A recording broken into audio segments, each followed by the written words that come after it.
Hi there, welcome. This is Debbie Nicholson. I'm the Director of Community Outreach for Beat Cancer, bringing you really great holistic information and education. And if you are here today, you have found us, and we appreciate you liking our YouTube channel. And get in on the conversation, leave a comment, and go to our website, BeatCancer.Org, peruse the website. There's a wealth of information there. So today, I'm so happy to bring you one of our amazing holistic cancer coaches. And we have Kelly Collins with us today. Welcome, Kelly. Thank you, Debbie. It's so nice for you to be here.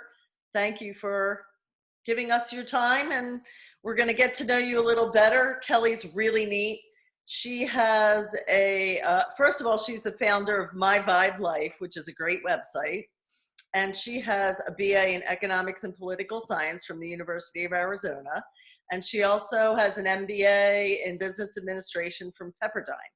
So in her 25 years in business, she found herself becoming a little worn down in her own health journey. And she kept going to doctors, and they kept telling her she was fine, and she didn't feel fine. So she got frustrated, and she went down the path of naturopathic medicine and acupuncture. And then through these things and eliminating sugar and things in her diet that needed to go, she not only healed, but she feels vibrant today. And that's why I think is that the name of your website, My Vibe Life? It is. That's short for vibrant. Right? You did it. Yep. So she furthered her education also through us and the Institute of Integrative Nutrition. And she has a story about her father also, that he had his journey with Non-Hodgkins CNS lymphoma. And she's going to tell us about that. And today she is empowering cancer patients and survivors and their caregivers to take control of their health and put them on a healing path by educating them about wellness and recovery through lifestyle change centered on specific nutrition, supplementation, and certain alternative therapies and modalities that we are going to talk about today that she's found to be extremely helpful. And by also focusing on the whole person, mind, body, and spirit, because that's necessary, right? Absolutely, yeah. Absolutely. Okay, great. So tell us about your journey. So you were type A personality, kind of sounds like. Yep, absolutely. In the corporate world, working hard. I was, yeah. And I was largely a road warrior, because when you work in IT consulting like I did for so many years, that was required. And, after a while, my energy I felt like just in the toilet, to be frank, and my digestion was a mess, and I know it was stress. And I, like you said, Debbie, I kept going to doctor after doctor to have all the various tests run. And they all said, "Oh, you're fine." And I was like, I am not fine. I can barely function anymore. So I finally tried a naturopathic doctor in Los Angeles who was fantastic. And he told me, "Oh, you have drastically low vitamin D levels, vitamin B12, you've got mercury toxicity poisoning," which I found out most of us have and don't even know it from eating fish. Some types of fish. Did you have any silver fillings? I did, but they're gone now. But you're right. And I can't remember if I still had them with him or I got them out right after that. But I also know it's before I knew about wild fish. So Lord knows what I was eating. And then also I had hypothyroidism, and I had severe adrenal fatigue and GI distress. So I was definitely not fine. I did intense IV therapy to get my levels back to normal, to get rid of the mercury toxicity, do all that chelation. And I went on a lot of herbal supplements, a natural thyroid, and I was so grateful to have my health back. And then a few years later, I was kind of down this path, but I started realizing certain things that used to agree with me didn't agree with me anymore, like wheat and soy and dairy. And I never was really a sugar person, but even sugar, just all of it. And I found this 30 Days to Healthy Living program, which got rid of all that stuff, including alcohol and coffee. And I've been told forever, get off coffee because it suppresses your adrenals. And so I thought, well, I'm going to do this, I'm just curious, and I'm telling you, I was so blown away. I lost 8 pounds, about 2.5 inches all over. And I didn't really have weight to lose, but I just knew it was just inflammation. Right. And, but the biggest thing for me was I had no more fogginess. I had so much clarity, and I had so much energy, which was counterintuitive, especially when you get off coffee. You think, I need coffee, I'm going to die, which, I was just so shocked. And then that just kind of led me to, wait, now I'm really curious about this. And a few years later, I enrolled in the Institute of Integrative Nutrition. Again, just for my own education. I was still in corporate. But a few months prior to that, my dad was diagnosed with Non-Hodgkins CNS lymphoma in the brain and in the intestines. And obviously that rocked our world. It rocks everybody's world, and thus became the new normal, which, no one loves that term, but it was in the fight to save his life. But the good part is that I had started to learn about alkalinity and how important it was, and how acidic cancer patients are, and imperative to get that balance back. And so I asked the oncologist, hey, are you okay if I do some integrative things like, just basic stuff, green smoothies and, getting rid of all the sugar and dairy? And she goes, well, not until the chemo's done, because antioxidants can grow the cancer cells. And I'm thinking to myself, and this was a great oncologist, but I'm thinking to myself, okay, I'm no scientist, I'm no researcher, I'm no clinician, but that just didn't even seem right in my spirit. And No. so some of that stuff we just did anyway. Because I started to read how toxic sugar was, and sugar fed cancer. So, my family and I disagreed about it at first, but then we all were like, oh my gosh, that's totally true. So we threw out sugar and dairy, and I bought the cancer fighting kitchen cookbook from Rebecca Katz and cooked out of that for him when I could. We threw out all the hospital food. It's so darn tough. How do they expect you to be well when they're feeding you sickness and it's all dark gray and black? It's like, what? And got rid of the Ensure shakes. We had pea protein, and gave him the green smoothies and he loved those actually. But he actually did march through chemo. This is a 6'2", 230, like really, strapping guy. And thank God he did. But, and I encouraged him to go to go to acupuncture for neuropathy, because that's the only, and finally he did. And it was the only thing that gave him some relief. But, what was interesting was he never did feel better. He never did thrive again. And it was so puzzling because, and now I know why, but I didn't then. Why didn't he feel better? The cancer was gone after all this chemo and all this radiation, but it was gone. So why wasn't he better? He still had to take 2-hour naps every day. He still had nausea. He still had no appetite, still had fatigue. Wow. He still had neuropathy, severe neuropathy really, and a lot of, so not only numbness, but pain in his legs and feet. And fast forward to the end of 2015, and he started to have heart issues, and he really never did before. And the cardiologist said, well, this is most likely a result of the heavy chemo that you did years prior, which really irritated my dad and all of us, because they never told us that could be a side effect. So we're thinking, okay, well, dad has to get a defibrillator. Okay, so we're got our minds prepared for that. And then a month later, in January of 2016, we found out his brain cancer was back. And this time it was a far different thing. Well, now I know why. He was already in a compromised immune state, because we didn't know, to build it back up. And it was probably still in the stem cells from the first time. And so he did 1 round of chemo, got massive infection, had to do 5 to 6 rounds of rehab. Wanted to go back and do a second round, which none of us wanted him to, but he was really trying to stay alive for his second grandson to be born. Oh. And, but he got an infection again. He got infected in the hospital multiple times with the port and everything else. Shingles 2-3 times. He had cellulitis. He lost his eyesight.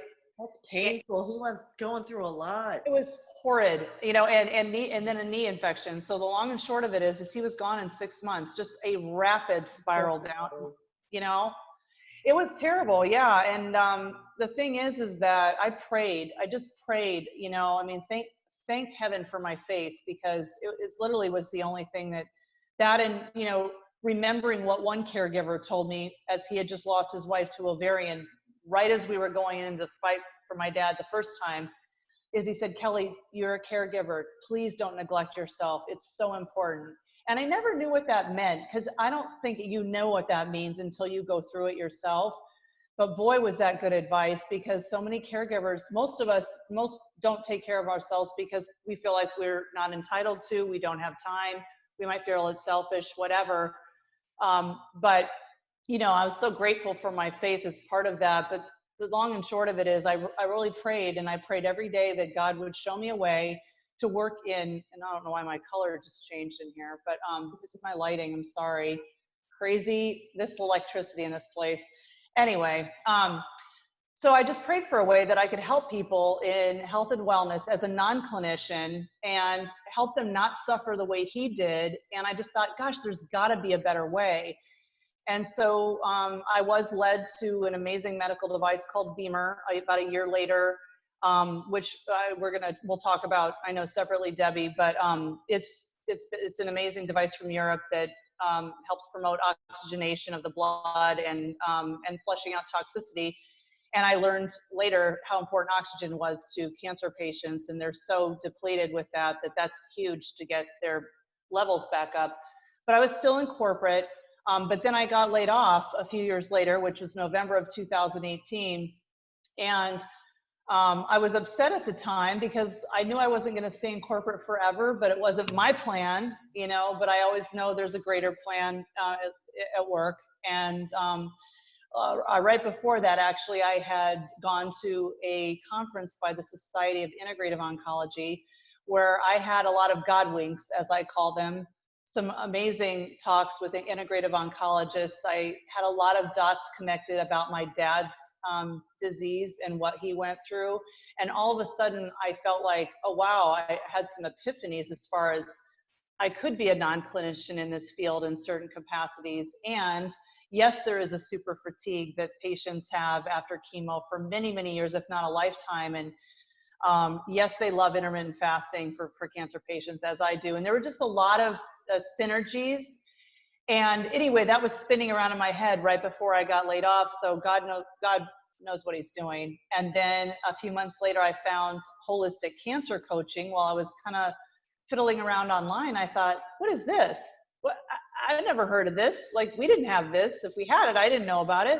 And so I started digging in, and I found BeatCancer. And I looked at a lot of programs, but I chose BeatCancer for so many reasons that, and I got certified as a holistic cancer coach in June of last year. And I launched my Vibe Life, my holistic cancer coaching practice in honor of my dad in November of 2019. That's wonderful. Can you tell me, did you think the course helped you when you're working with people? Definitely, you know, and one of the things I love, there's so many, but the things I love about BeatCancer, and these are the reasons I chose the program, and some of them I learned after I chose the program, but we meet the person where they're at, whether it's, for me, whether it's a caregiver or whether it's a person that has active cancer or someone that's in remission. We meet them where they're at, you know, whether they've gone through traditional treatment and they don't feel good, or whether they don't know if they want it or not, or whether they know they don't want to get it again. We can help them. And we're not dispensing medical advice. We are simply educating. And that's another thing I love about BeatCancer. We don't need, I agree with, you know, Susan Silverstein, that we don't need more research, we need more education. We need education about prevention, we need education about getting people back to an optimal wellness state or a vibrant state. And I think people don't realize that that's achievable. And I think that they don't realize that if you make some simple tweaks, even some simple tweaks, just the impact that can have on your health. And I think once people make that connection logically, but then they feel it physically, and that starts firing those two things, they're like, whoa. I mean, and then you've given people education so they can make conscious decisions and they can make conscious choices and they can consciously shift their health themselves. I mean, that's just so powerful. And that's the other thing in terms of empowerment, we put the patient power back in the patient's hands. Absolutely. And you know, the paradigm we've grown up with is, oh, well, not only the three things are only the three things offered, right? Chemo, radiation, and surgery generally. And people generally think that's all there is. But they also are so used to giving their power away, especially older generations, I think, to the person in the white coat. Well, we're telling them, well, how do you feel? What do you want? And they're just so not used to being asked that, like, well, what do you mean? I don't know. Well, what do you want? Not what does your family want? Not just what does your doctor want? What do you want? And I've had people just burst into tears even with that, like just to be given a choice. But rushed. They're rushed by their. They are. They have. Yeah. To connect to themselves and think about what feels right. So it's nice that we can give that education, let them know it's a body, mind, spirit, have them connect to themselves, and then make a choice. And then, you're right. And then we can support them with whatever, because the mind's so powerful. So if you feel something's right for you, then it probably is. Yeah, no, absolutely. And I also want people to get back in touch with that, because their intuition, and I know some people think that sounds all new agey, but even when I was a fitness trainer many years ago, I'd say, listen, you choose how you age, and you need to get in touch. How does that feel for you? And some people would literally be totally disconnected, their brain and their body. And I'm like, how do you not know how that feels? So but we grow up like that in this society to be disconnected. And I want people to get back in tune with, what do you want and how do you feel? And you're right, you hit on something else, Debbie, about looking at somebody holistically, because that's another thing that I learned through BeatCancer, I also kind of on my own, and then through the Institute of Integrative Nutrition, is to look at people holistically. And it's body, mind, spirit, and then those even break down into much more bigger subcategories. But it's never one thing that gets us sick, so it's not going to be one thing that gets us well.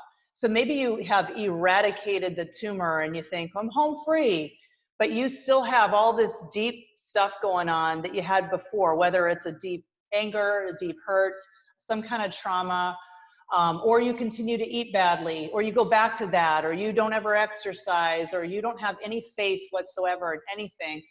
If you have it could be stress relief techniques that you're not doing, or forgiveness or a job you're not happy with, or a relationship. You're right. It's so many things. And and I give people that opportunity to figure that out. Absolutely. And that's, again, very mind-blowing for a lot of people. Wow, I never thought of that. Or it's so nice to be able to give that education. And we all know, you can lead a horse to water, but you can't make him drink, and that's okay. That's not my job. I mean, I used to think, 15, 20 years ago, like, I'd be like, oh, but I want it for them. I want it, whatever it was, of my friend, or I want them to be, but, we can't want it for them more than they want it for themselves. And that's okay. They are where they're at. I pray for them that they will make adjustments and they will make those changes. But I educate, and then I let it go. And then, they're going to do with that. But I know that it's, that I've done my part if I've at least educated them as to possibilities. And that's what I feel like. I know that that's what God called me to do, is to provide that education, because it's just not mainstream, and it needs to be so desperately, that people have options. Yeah, I mean, we provide the education and support, and any referrals or interesting things we learn about, which is so nice to always be learning. And yes, and that's the other thing too, is BeatCancer, I just cannot get over the community. I mean, just the most heart-centered people, and just the most loving culture. And whether people have had active cancer themselves, or they've had a loved one have cancer, I just have found the most beautiful spirits in this. And also you and Carl, I love the resources that we have, and I loved the course. And yes, circling back to that, I absolutely feel like it prepared me. And ironically, it was very healing for me. It was cathartic. I didn't expect that at the end, especially. It was difficult because it brought up a lot of things that, for me, from our own journey, especially at the end. But I know that's probably part of what was needed for me. But I thought I loved learning about the history too of, you know, that this is a metabolic, you know, I believe it's a metabolic disease and it's not, you know, genetic. And just all the science that's behind it, that's back so many years. And just Susan's passion behind it. I mean, she draws that culture here. I firmly believe that. And again, going back to the non-demonization, so many programs demonize people for even considering Western medicine. And it's, in my opinion, that's wrong, because it might not be my choice, but far be it from me to tell someone else what to do. And especially when that's the pervasive paradigm that we live in. I think that's shifting, but it is. And so, you know, I want to help people where they're at. Right. Right. And there's always ways to make things more effective, or side effects lessened. Oh, right. Always things that can be done along with any treatment. Absolutely. And you know, that's the thing, you're right. Absolutely. Is we can make some food adjustments. We can absolutely help with that. You know, it can introduce them to acupuncture. I'm partnering with a lot of practitioners around here now to provide things that I don't, but or they're not in my wheelhouse, but they do, like IV therapy, Right. or maybe they want to get further blood work done that's you know, maybe that's not on the definite chemo track, but it's just maybe general blood work or whatever it is. I have a friend that does sound therapy. She has infrared sauna. So things that if people are local, great. And I am developing some online resources, especially for groups, because I just think sometimes that those resources aren't necessarily available in certain areas. And I want to make that more available for people. And I just seem to keep having meeting people on the same path that have the same vision. And I know that's not an accident. Right. So maybe some collectives are on, you know, on the horizon, some collectives of like mind collectives where we can, you know, produce podcasts together and blogs and do this mind share, because we all don't know everything, and we all can't do everything. So if we can get some great like minds together, we can actually have, you know, really push this movement forward. Absolutely. And I think BeatCancer is such a great gathering place. Like you said, such heart-centered coaches, and people need to know that the coaches all can collaborate also. And what a great group. And everyone's so intelligent and heart-centered and sharing. So everybody gets the benefit of that. It's really wonderful. Absolutely. No, I feel very blessed, and I've reached out to several, and they've been very gracious with their time, as I would be, as I have been. I had a conversation this week with somebody that was new to it, and another gal on Saturday that was contemplating the program. We were on the phone for almost an hour, and she's a cancer survivor, and she said, I wasn't ready, had to go through my own healing to be able to help others, but now I know it's my path. And so that's a beautiful thing too, to lead people to the program and to pay it forward. Well, we're so happy to provide quality resources when, you know, people are so confused out there and there's so much on the internet, and we're really happy to have you and to provide that. Can you tell people again where to find you? Yes, www.myvibe, that's V as in Victor, I, B as in boy, E, life.com. So My Vibe Life, and that's like short for My Vibrant Life. I'm on Instagram under Kelly Collins, and LinkedIn. I have my own LinkedIn page, and then my Facebook business page is coming. Okay. And I think you were going to offer a complimentary. I was, yeah. And I do offer a 30-minute complimentary consultation anyway, but for anyone that watches this and that reaches out to me, I will make that 60 minutes. And then if you are local to this area, or I can often do it, you know, nationwide, I will offer you 2 free sessions on our Beamer medical device as well. So I'm happy to do that for folks. We're going to talk about the Beamer in another podcast, and we'll link them together. So that's a really great modality that Kelly's really passionate about. So we'll have you tune into that also. Sounds great, Debbie. Well, great. Thank you so much for being with us, Kelly. Thanks, Debbie. Thank you. Take care. You too.